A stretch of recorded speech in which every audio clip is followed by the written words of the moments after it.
Merci Mathilde. Merci à toute l'équipe aussi du festival de m'accueillir et d'avoir accepté ce sujet qui effectivement me porte beaucoup à cœur, puisque comme Mathilde l'a dit, pour moi c'est d'apporter beaucoup des techniques simples et qui nous permettent d'être autonomes. Donc c'est apporter l'autonomie.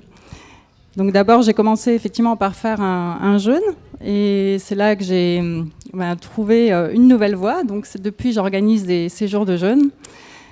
Je me suis formée à la naturopathie pour bien accompagner les gens et en même temps donc j'ai découvert la symptothermie qui vous allez voir est bien complémentaire à tout ça.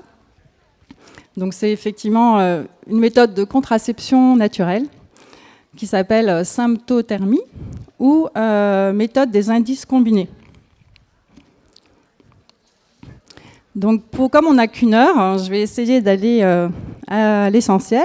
Donc c'est déjà le but par rapport au festival ici, c'est l'idée que cette méthode soit transmise dans les écoles déjà, pour que les jeunes filles puissent apprendre les jeunes filles et les jeunes hommes aussi puissent avoir connaissance de quelles sont toutes les méthodes de contraception qui existent et aussi après pour les jeunes filles apprendre comment fonctionne leur cycle et comment l'observer.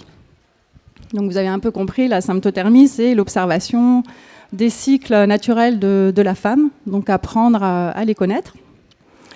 Et souvent, ces informations-là, à l'école, on a des cours de biologie et de sexualité, mais on ne va pas forcément informer quelles sont les différentes méthodes de contraception, quels sont les risques, et on n'est pas forcément libre du choix. Donc c'est ça qu'on veut aussi changer.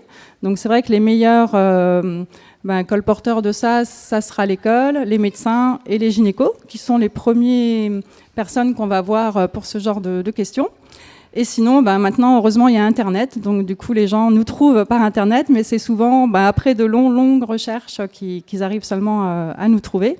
Donc, le but déjà de cette conférence, c'est d'informer, de dire qu'il y a plein de méthodes qui existent et qu'après, il faut juste connaître les critères que l'on veut mettre en priorité.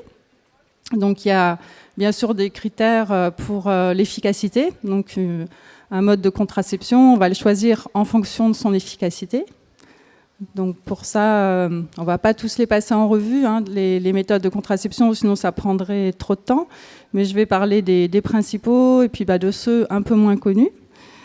Donc, les méthodes d'efficacité, en fait, c'est l'indice Pearl qui va nous indiquer si la méthode est efficace ou pas. Donc c'est un indice qui nous montre combien sur 100 femmes, combien il y en a qui tombent enceintes. Donc plus l'indice est faible, merci, plus l'indice est faible et plus la méthode est sûre.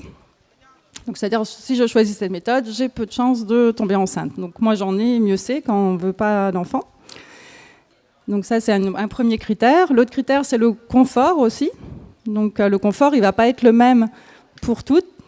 Donc il y en a qui préfèrent ne pas s'en occuper, ne pas savoir ce qui se passe. Donc ça sera plutôt tout ce qui est méthode aux hormones, donc comme la pilule ou comme les patchs. Et là, on ne s'occupe de rien et tout se fait tout seul. Mais pour d'autres personnes, ça ne va pas être une facilité, qui auront plus envie d'avoir un peu connaissance de son cycle. Et du coup, pour elles, ça sera plus évident d'aller vers une méthode naturelle ou sans hormones. Après, il y a le coût aussi. Il y a des méthodes qui coûtent beaucoup plus cher que d'autres. Ça peut aussi jouer dans nos critères. Il y a également le critère de est-ce que ça va m'empêcher de faire des enfants après ? Parce que il y a des moments où on veut la contraception, il y a des moments où on veut la conception. Donc il ne faut pas non plus que la méthode nous empêche d'avoir des enfants, parce qu'il y a des méthodes qui sont irréversibles, comme les opérations. Donc ça va aussi être un critère de choix. Sinon, comme autre critère, aussi le couple, qu'est-ce qu'il veut vivre ? Est-ce que il veut avoir une sexualité